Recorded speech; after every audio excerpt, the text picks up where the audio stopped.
The New York Mets are an MLB franchise established in 1962, but we're going to skip to the year 1986. After the historic 1986 season, where the New York Mets won their second World Series, after this historic season, the Wilpons bought a 50% share of the Mets and became co-owners with Nelson Doubleday. This is when the chaos began, and Fred Wilpon had his filthy hands all over the franchise. Fred was a greedy, money-hungry owner who did not care about the results. The priority for him was getting what he wanted and did not care what the people who he hired to run the operation said. This came with a disgruntled and overall dysfunctional operation, which was a poor way to run a franchise. An example of this is Fred Wilpon hiring his son, Jeff Wilpon, as COO, or second in command.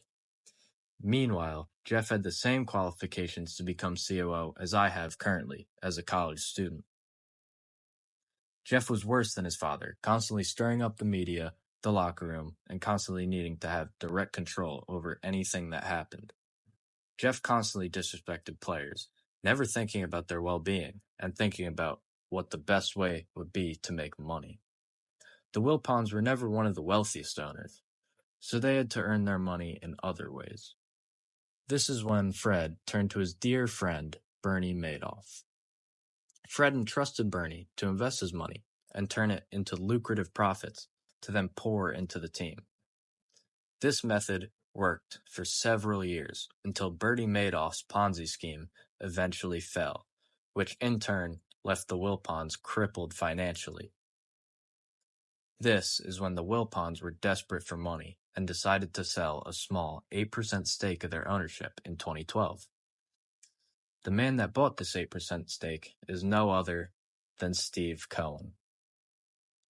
Steve Cohen, a multi-billion-dollar hedge fund manager who grew up as a Mets fan, just 8 years after buying this small stake, became the new majority owner of the New York Mets. Steve Cohen is the embodiment of what Mets fans wanted in an owner all these years. He is transparent, listens to the fans, and most importantly, is not afraid to spend some money.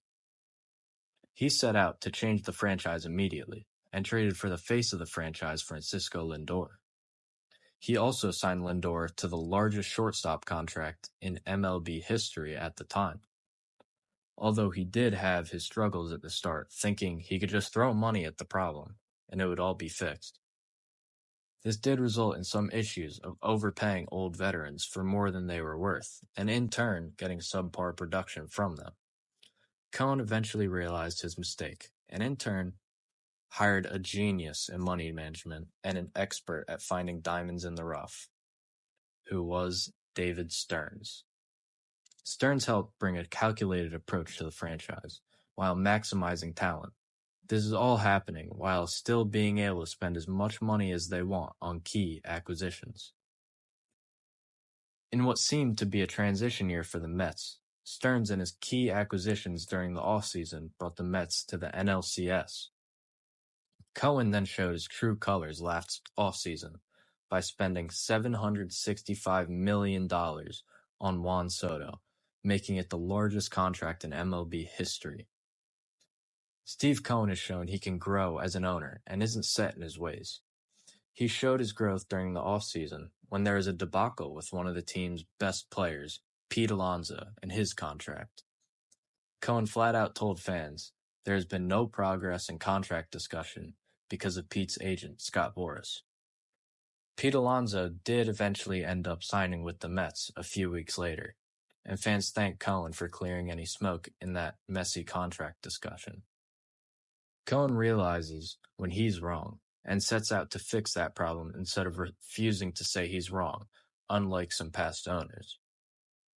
Steve Cohen and the Wilpons are polar opposites. If there's a spectrum on good and bad owners of MLB franchises, Steve Cohen would be near the top, with his win-no-matter-what mindset. Meanwhile, the Wilpons would be at the very bottom for their lack of spending and crazy antics. Their approaches are also entirely different. The Wilpons came in to try and turn the biggest profit they could with the Mets. Meanwhile, Cohen doesn't care if he loses money. He always wants a winning product on the field and hopes to win a World Series. Jeff Wilpon always thought he knew the answer to everything, and any input from other people was inferior to what he thought. Fred Wilpon, on the other hand, cut corners to have money to pay players, which blew up in his face. On the other hand, Steve Cohen has always been a genuine owner, and he has always stuck true to himself, while keeping the fans in mind. This is backed up by attendance at games, which is the highest it's ever been in franchise history. It has also led to a team in which it looks like it will be successful for many years to come.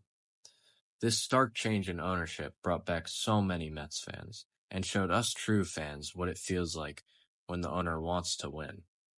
And that is why we appreciate Steve Cohen as the owner of the New York Mets.